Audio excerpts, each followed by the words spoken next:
যাকে নমিনেশন দেওয়া হয়েছে তিনি আওয়ামী লীগের দীর্ঘ 17 বছর আওয়ামী লীগের দূষকদের সাথে আঘাত করে চলাফেরা করছে, আঘাত করে এখনো পর্যন্ত হাতে হাত মিলে কাঁধে কাঁধ রেখে একই জায়গায় গিয়ে ওনাদের সমালোচনা করতেছে। আমাদের একটাই দাবি, এই উকিয়াডাঙ্গার নমিনেশন বদলাইতে হবে তারেক রহমানের, কারণ এই উকিয়াডাঙ্গার দীর্ঘ 17টি বছর আলহাজ মোহাম্মদ আব্দুল্লাহ ভাই এই কর্মী নিয়েছিল। আমার কাপড় পড়ছে উকিয়াডাঙ্গার দুর্নীতি দাপন দেওয়ার জন্য। উকিয়াডাঙ্গার যে দীর্ঘ 17 বছর সংগ্রাম করেছিল, সন্তান হারিয়েছে বিএনপি করার কারণে। বিএনপি করেছে বলে ওনার বৃদ্ধ বাবার উপর হামলা হয়েছে।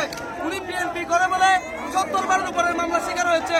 উনি বিএনপি করে বলে অগণিতবার কারা নির্যাতিত হয়েছে। উনি বিএনপি করে বলে উনার ব্যবসা প্রতিষ্ঠানে অগণিত হামলা হয়েছে। এখন বর্তমানে উকিয়াডাঙ্গার জনপ্রিয় প্রার্থী হিসাবে আব্দুল্লাহ ভাই ছাড়া কেউ নাই। আপনারা যারা দূষদেরকে বিএনপির ভারপ্রাপ্ত চেয়ারম্যান তারেক রহমানের প্রতি আমার একটি অনুরোধ, আপনারা দূষদেরকে পরিহার করে যে উকিয়াডাঙ্গার ত্যাগী আছে, ত্যাগী আব্দুল্লাহ ভাইকে নমিনেশন দিলে আমরা উকিয়াডাঙ্গার এই সোনালী আসনটি ইনশাআল্লাহ আবার ফিরে পাবো। চেয়ারম্যান জনাব তারেক রহমানের কাছে আমার অনুরোধ, খালেদা জিয়ার উপর আমার অনুরোধ, যে নমিনেশন দেওয়া হয়েছে এটা অবৈধ নমিনেশন। উকিয়াডাঙ্গাবাসীর একটা দাবি, আবার নতুন করে অবৈধ নমিনেশন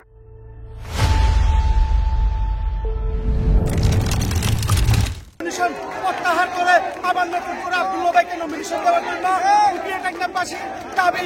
যদি আব্দুল্লাহ ভাইকে নমিনেশন না দেন আমাদের চলমান আন্দোলন অব্যাহত থাকবে।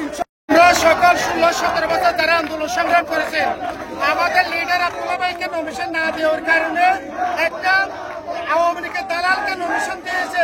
সেজন্য আমরা ত্যাগীরা যারা ভুক্তভোগী আছি, সেজন্য আমরা আজকে দোকানের কাপড় নিয়ে মোর্চা করছি তারেক রহমানকে এসএমএস এটা বার্তা এগুলো দিয়ে দেওয়ার জন্য। আমরা 16-17 যারা কষ্ট করছি, তারেক রহমান আমাদেরকে বলছে ত্যাগীদেরকে মূল্যায়ন করা হবে। যদি ত্যাগীদেরকে মূল্যায়ন না করে এভাবে কঠোর আন্দোলন চলতে থাকবে। এখানে চলাফেরা করেছে আমাদের উকিয়াডাঙ্গার সবচেয়ে নির্যাতিত দক্ষিণ অঞ্চলের মজলুম জননেতা জনাব আব্দুল্লাহ ভাই, যে আমাদের ভারপ্রাপ্ত তারেক রহমান বলেছেন দীর্ঘ 17 বছর যারা আন্দোলন করেছেন, দলের জন্য জীবন উৎসর্গ করেছেন, ত্যাগ স্বীকার করেছেন, তাদেরকে মূল্যায়ন করবেন। আমরা হঠাৎ করে দেখতে পেলাম গত কয়েকদিন আগে এই আওয়ামী লীগের দূষকদের আঘাতকারীদের হাতে এই উকিয়াডাঙ্গার নমিনেশন তুলে দিয়েছেন। তাই আমরা কাপড় করে এনেছি যতক্ষণ পর্যন্ত আমাদের ভারপ্রাপ্ত তারেক রহমান যে কথা দিয়েছিলেন ত্যাগীদের মূল্যায়ন করবেন, আমাদের আব্দুল্লাহ ভাইকে যদি নমিনেশন ফিরিয়ে না দেন, তাহলে আমরা উকিয়াডাঙ্গাতে এই কাপড় কেন আমরা হাজার নেতা কর্মী শহীদ হতে প্রস্তুত আছি। এবং আমি মনে করি আমাদের ত্যাগীদের যদি মূল্যায়ন করতে হয়, আব্দুল্লাহ ভাইকে মূল্যায়ন করতে হবে।